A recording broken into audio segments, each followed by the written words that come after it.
La fin des vacances, c'est toujours un choc. T'étais encore en mode chill avec Netflix et chocolat. Et là, la rentrée te frappe comme un boss de fin de niveau. Ton réveil sonne à 7h, mais toi, t'es encore programmé pour te lever à midi. Et les profs dans tout ça, bah eux, ils te regardent avec un sourire malsain et te demandent si t'as avancé sur ton mémoire, si t'as fait tes devoirs. Moi, je galère déjà à me souvenir de ce que c'est qu'un devoir et si j'en avais pour les vacances. Mais bon, avant de penser aux cours, faut d'abord penser au transport, non? T'arrives à la gare, tout le monde te bouscule, t'as à peine le temps de valider ton pass, et là, bam! Le RER est déjà bondé, décollé comme un sticker sur la porte et t'espères juste arriver vivant à l'école ou au travail. Oh, et bien sûr, il y a toujours un gars qui écoute sa musique à fond, comme si t'avais besoin d'une bande son pour souffrir pendant le voyage. À ce moment-là, tu te dis peut-être que rester en pyjama, c'était pas une si mauvaise idée. Et quand tu penses que t'as survécu au RER, tu te rappelles que les vraies galères t'attendent à l'école. T'arrives enfin en cours, t'es en retard et ton prof te demande: vous avez bien révisé? Vous avez bien revu les bases pendant les vacances? Moi, les seules bases que j'ai vues, c'est celles de mes jeux vidéo. Et quand il te lance un regard du genre: je sais que t'as rien fait là, c'est fini pour toi. T'as juste envie de rage quit cette année et de retourner en vacances direct. T'as même pas encore ouvert ton cahier que ton énergie vitale est déjà à zéro. Donc pour faire le plein d'énergie, like et abonne-toi à la chaîne. Et là, c'est pas fini. Les profs te balancent déjà leur propagande de l'année. Cette année, c'est crucial. Il va falloir que... On est en retard sur tout le programme. Traduction, prépare-toi à galérer et eux s'en foutent que tu réussisses ou pas. Et là, tu te dis, ok, cette année, je vais être organisé. Mais spoiler, non, tu vas rien foutre. Ton agenda restera vide et ton canapé gagnera tous les duels. Parce que choisir entre les devoirs et le dodo, le choix est vite fait, hein. Et pendant ce temps-là, ton pote débarque avec son plan en béton. Moi, perso, j'ai tout prévu. J'ai un plan en 3 étapes. Rien faire, paniquer et réussir par miracle. C'est infaillible. On en parle de cette montagne de devoirs et de partiels qu'on doit faire après les vacances. Sérieusement, c'est quoi cette dinguerie du chétan de nous imposer tout ça dès la semaine de la rentrée? T'essaies de profiter de tes vacances, t'es là tranquille et bim, un flash arrive à chaque fois pour te ramener à la réalité. Ah oui, c'est vrai, j'ai un dossier à rendre. C'est comme un coup de fouet qui te rappelle que tes vacances sont jamais vraiment à toi. Et c'est pas le pire. Le pire, c'est les derniers jours de vacances. Tu commences à stresser à force de penser à tout ce que t'as pas fait. T'es là en mode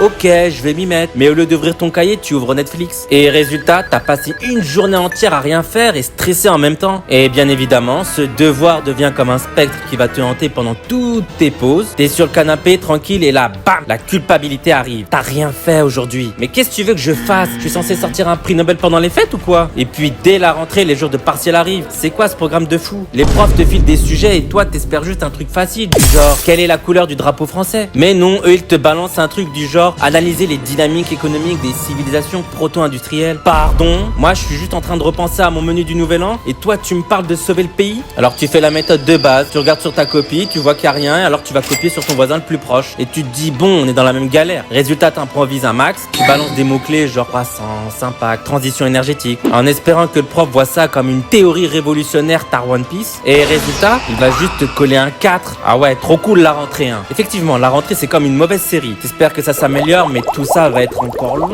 jusqu'à la fin de l'année. Mais le plus important, c'est de profiter de l'instant présent avec ses proches, non? En tout cas, bonne année à tous et merci à vous pour votre soutien. On se retrouve très vite dans une prochaine animation. Salam animé à toi. J'espère que la vidéo t'aura plu. Voici la vidéo sur le changement d'heure et l'impact catastrophique qu'il a sur moi. N'hésite pas à t'abonner, liker et à me suivre sur les réseaux sociaux. Sur ce, je te dis à bientôt pour de nouvelles animations.